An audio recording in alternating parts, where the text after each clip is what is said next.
Titan, जिसे हम शनि के सबसे बड़े मून के तौर पे जानते हैं और हमारे सौरमंडल में मौजूद यही इकलौता स्पेस ऑब्जेक्ट है जिस पे धरती की तरह ही एटमॉस्फेयर की एक मोटी लेयर मौजूद है। साल 1980 में वॉयेजर 1 स्पेसक्राफ्ट शनि ग्रह के बेहद करीब से गुजरा था और इसी दौरान इस स्पेसक्राफ्ट ने सैटर्न की कुछ तस्वीरें और उनके अलावा भी उसकी रिंग्स की तस्वीरें भी भेजी। और इन सब के अलावा सबसे महत्वपूर्ण चीज जो भेजी वो थी सैटर्न के सबसे बड़े मून टाइटन की तस्वीरें।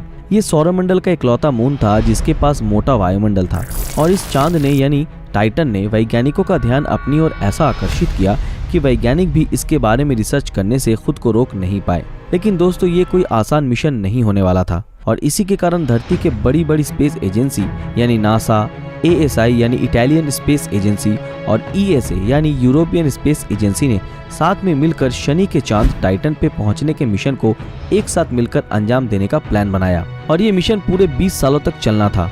इस मिशन में हम इंसानों ने बहुत करीब से शनि ग्रह को देखा और इस मिशन की जो सबसे खास बात थी वो ये थी कि हम हमारे अपने चांद को छोड़ किसी दूसरे प्लेनेट के चांद पर लैंड होने वाले थे।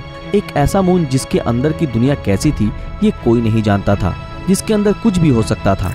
घने बादलों से ढका ये चांद हमारे लिए क्या क्या रहस्य छुपाए हुए था ये कोई नहीं जानता था। तो दोस्तों आखिर इस मून के अंदर क्या क्या मौजूद थे और ऐसी क्या खास बात थी कि साइंटिस्ट इस टाइटन ग्रह पे धरती के बाद जीवन होने के आसार जताते हैं, जिसके बारे में हम आज की इस वीडियो में चर्चा करने वाले हैं। तो हो सके तो हमारे साथ वीडियो के अंत तक बने रहें। टाइटन को एक और नाम से बुलाया जाता है और वो है प्लैनेट लाइक मून यानी ग्रह के जैसा चांद। और ये नाम इसलिए पड़ा क्योंकि हमारे सौरमंडल में मौजूद अर्थ और वीनस के बाद टाइटन ही एक लौता स्पेस ऑब्जेक्ट है जिसके पास ठोस सतह है और इसके पास वायुमंडल की एक मोटी चादर भी मौजूद है।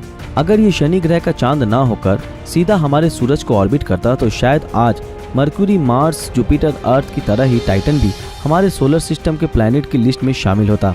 लेकिन जो कि ये एक मून है इसलिए बाकियों से काफी अलग है। वैसे टाइटन का आकार बुध ग्रह और प्लूटो से बड़ा है और जुपिटर के मून गैनीमेड के बाद टाइटन ही हमारे सोलर सिस्टम का दूसरा सबसे बड़ा चांद है। आप ये जानकर हैरान हो जाएंगे कि टाइटन हमारे अपने चांद से 1.5 गुना ज्यादा बड़ा है और इसका डायमीटर 5150 किलोमीटर है और टाइटन का मास हमारे चांद से 80% तक ज्यादा है। वॉयेजर 1 स्पेसक्राफ्ट से भेजे गए टाइटन की तस्वीरों को देख वैज्ञानिक काफी ज्यादा उत्सुक हो गए और इसे एक्सप्लोर करने की ठान ली। इसी चीज को मद्देनजर रखते हुए अक्टूबर 15, 1997 के दिन कैसिनी-हुएगेन स्पेसक्राफ्ट को धरती से शनि ग्रह की ओर लॉन्च किया गया।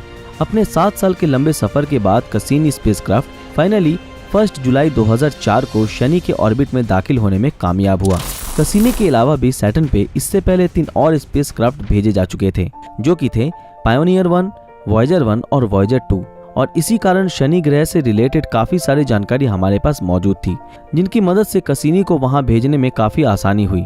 लेकिन इन सारे मिशन में ये सारे स्पेसक्राफ्ट सिर्फ शनि ग्रह के पास से होकर गुजरे थे, लेकिन कैसिनी पहला स्पेसक्राफ्ट था जो इसके ऑर्बिट में दाखिल होकर इसका ऑर्बिट करने वाला था। कैसिनी स्पेसक्राफ्ट ने पहली बार हमें शनि की एकदम डिटेल्ड तस्वीरें भेजी और जिसके चलते हमने पहली बार शनि ग्रह को इतने करीब से जानने और समझने का मौका मिला। अपने 7 सालों के सफर में कैसिनी स्पेसक्राफ्ट अकेला नहीं था, इसके साथ इसके एक साथी को भी भेजा गया था जो शनि ग्रह के सबसे बड़े और अनोखे चांद टाइटन पर लैंड कर उसके बारे में हमें जानकारी देने वाला था। दोस्तों ये साथी और कोई नहीं बल्कि एक लैंडर था जिसका नाम था हुएगेन्स और ये लैंडर हमें ये जानकारी देने वाला था कि आखिर टाइटन के घने एटमॉस्फेयर के नीचे क्या क्या राज छुपे हैं। वैसे कैसिनी स्पेसक्राफ्ट को नासा ने बनाया था और इसके साथ अटैच लैंडर हुएगेन को यूरोपियन स्पेस एजेंसी ने बनाया था और साल 2004 के अंत आते आते तक कैसिनी-हुएगेन्स टाइटन के ऑर्बिट में दाखिल होने में सक्षम रहा और 24 दिसंबर 2004 को हुएगेन लैंडर कैसिनी से डिटैच होकर टाइटन के अपने मिशन की ओर आगे बढ़ने लगा और साथ ही साथ कैसिनी स्पेसक्राफ्ट ने भी टाइटन के ऑर्बिट में रहकर उसके कुछ तस्वीरें हम तक भेजना शुरू कर दिया। लेकिन इन तस्वीरों में हमें टाइटन के घने बादलों के सिवा और कुछ भी दिखाई नहीं दे रहा था। लेकिन कैसिनी में लगे रडार कैमरे की मदद से इन घने बादलों के नीचे की तस्वीरें ली गई तो हमें कुछ चौंकाने वाली तस्वीरें देखने को मिली, जैसा कि आप स्क्रीन पर देख सकते हैं। ये हल्के रंग के और गहरे धब्बे, लेकिन ये थे क्या? साइंटिस्टों के मुताबिक ये धब्बे समंदर और द्वीप के जैसे थे। हुएगेन प्रोब टाइटन के एटमॉस्फेयर में घुसते ही ESA को लगातार काफी सारी तस्वीरें भेजनी शुरू कर दी। टाइटन की डेंसिटी कम होने के कारण इसका ग्रेविटी भी काफी कम है और इसी के चलते इसका एटमॉस्फेयर काफी दूर तक फैला है। टाइटन का एटमॉस्फेयर इसके सतह से लगभग 975 किलोमीटर दूरी तक फैला हुआ है।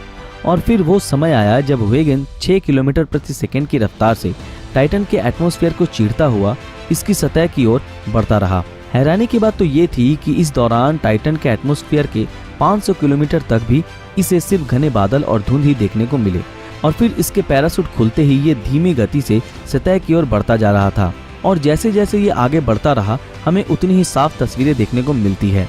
और हम क्या देखते हैं, छोटे छोटे पर्वत। इनके अलावा भी huygens द्वारा भेजे गए तस्वीरों में टाइटन की सतह पे नदियों के जैसे आकार के प्रतिरूप देखने को मिलता है, ठीक उसी तरह जैसे हमारी धरती पे मौजूद है, जो कि काफी चौंकाने वाली बात थी। क्योंकि जैसा कि हम जानते हैं कि सूरज से 1.4 बिलियन किलोमीटर की दूरी पे ये टाइटन ग्रह स्थित है और यहाँ का तापमान -179 डिग्री सेल्सियस के आसपास होता है। तो वहाँ इतने कम तापमान में लिक्विड फॉर्म में नदी और समुद्र हो पाना कैसे मुमकिन है। वैसे टाइटन के घने एटमॉस्फेयर में 98.4% नाइट्रोजन, 1.4% मीथेन और 0.1% हाइड्रोजन गैस मौजूद है। इसका मतलब ये कि अर्थ के बाद टाइटन ही एक लौता ग्रह है जिसका एटमॉस्फेयर नाइट्रोजन से भरपूर है। लेकिन बावजूद इन सबके वैज्ञानिक इसी सोच में डूबे थे कि आखिर टाइटन पे मौजूद नदियों में जो ये लिक्विड है वो आखिर है क्या, क्योंकि इतने कम तापमान में पानी का तरल रह पाना तो इम्पॉसिबल बात है। तो दोस्तों आपको बता दूं कि वैज्ञानिकों के उनके इस सवाल का जवाब उन्हें टाइटन के एटमॉस्फेयर से ही मिला। और वो ये था कि टाइटन के वातावरण में नाइट्रोजन के बाद मीथेन ही एक ऐसा एलिमेंट था जो अधिक मात्रा में था। और वैज्ञानिकों ने लेबोरेटरी में कई सारे एक्सपेरिमेंट करके ये बताया कि मीथेन जैसे कंपाउंड्स इतने कम टेम्परेचर में भी तरल रूप में रह सकते हैं। यानी इसका जवाब ये था कि टाइटन पे मौजूद ये नदियाँ पानी से नहीं बल्कि तरल मीथेन के बने हुए थे। जी हाँ दोस्तों, बिल्कुल सही सुना आपने, लिक्विड मीथेन। ये बात जानकर आपको हैरानी होगी कि हमारे सौरमंडल में टाइटन ही एक ऐसी जगह है जो काफी हद तक हमारे पृथ्वी जैसी ही दिखती है, जहाँ हमारे अर्थ की तरह ही नदी है, समंदर है, पहाड़ पर्वत भी मौजूद है, लेकिन दोनों का रूप और संगठन बिल्कुल भी अलग है। टाइटन की सतह मिट्टी से नहीं बल्कि बर्फीले हाइड्रोकार्बन और पानी से बनी है। यानी टाइटन पे मौजूद ये सारे पहाड़ पर्वत, मीलों दूर फैले रेगिस्तान, ये सब कुछ बस बर्फीले हैं। और टाइटन के इतने कम तापमान के कारण यहाँ पानी कठोर चट्टान के रूप में और मीथेन लिक्विड के रूप में मौजूद है। 14 जनवरी 2005 ये वो दिन था जब huygens लैंडर टाइटन की सतह पर लैंड हुआ था। और लैंड होने के कुछ समय बाद तक इसने हम तक ये तस्वीरें भेजी जो कि आप अपने स्क्रीन पर देख सकते हो। दोस्तों क्या आपको ये बात मालूम है कि मार्च के बाद टाइटन ही एक ऐसा स्पेस ऑब्जेक्ट है जो कि हमारे इतनी दूरी पे स्थित होने के बावजूद भी हम इस पर लैंड होने में कामयाब हुए हैं। और ये धरती से सबसे दूरी पे स्थित एक ऐसी जगह है जहाँ पे आज तक कोई man made space probe land नहीं कराया गया था। दोस्तों आप ये जानकर चौंक जाएंगे कि इस अजीब और अनोखे प्लेनेट पर बारिश भी होती है, लेकिन वो बारिश पानी की नहीं बल्कि लिक्विड मीथेन की होती है। टाइटन एक ऐसा स्पेस ऑब्जेक्ट है जो हमारे काम आने वाली ईंधन के एलिमेंट से बनी नदियों से भरपूर है। और साइंटिस्ट के मुताबिक टाइटन पे मौजूद ये लिक्विड मीथेन की रिवर इंसानों की कई सदियों के ईंधन की कमी को आसानी से दूर कर सकता है। वैज्ञानिक ऐसा अनुमान लगा रहे हैं कि टाइटन के इन मीथेन से बनी नदियों और सागरों में भिन्न भिन्न प्रकार के जीव मौजूद होंगे, जिनका रूप और संरचना धरती के जीवों से बिल्कुल भी अलग होगा। और ऐसा भी हो सकता है कि टाइटन पे किसी अन्य प्रकार के बैक्टीरिया इन नदियों के नीचे जी रहे हों। उनके मुताबिक टाइटन पे ऑर्गेनिक कंपाउंड्स की कोई कमी नहीं है और यहाँ जीवन का होना कोई हैरान करने वाली बात नहीं है। फर्क सिर्फ इतना ही है कि टाइटन के एटमॉस्फेयर में मौजूद ये जीव हमारे लिए किसी एलियन से कम नहीं होंगे, क्योंकि हमारी धरती पे पाए जाने वाले जीवों की प्रजाति से ये बिल्कुल भी अलग होंगे। कसीनी स्पेसक्राफ्ट टाइटन के वातावरण के थर्मोस्फेयर लेयर में रहकर इसका चक्कर लगा रहा था, जो कि टाइटन की सतह से 800 किलोमीटर से शुरू होता है और 1200 किलोमीटर तक फैला हुआ है।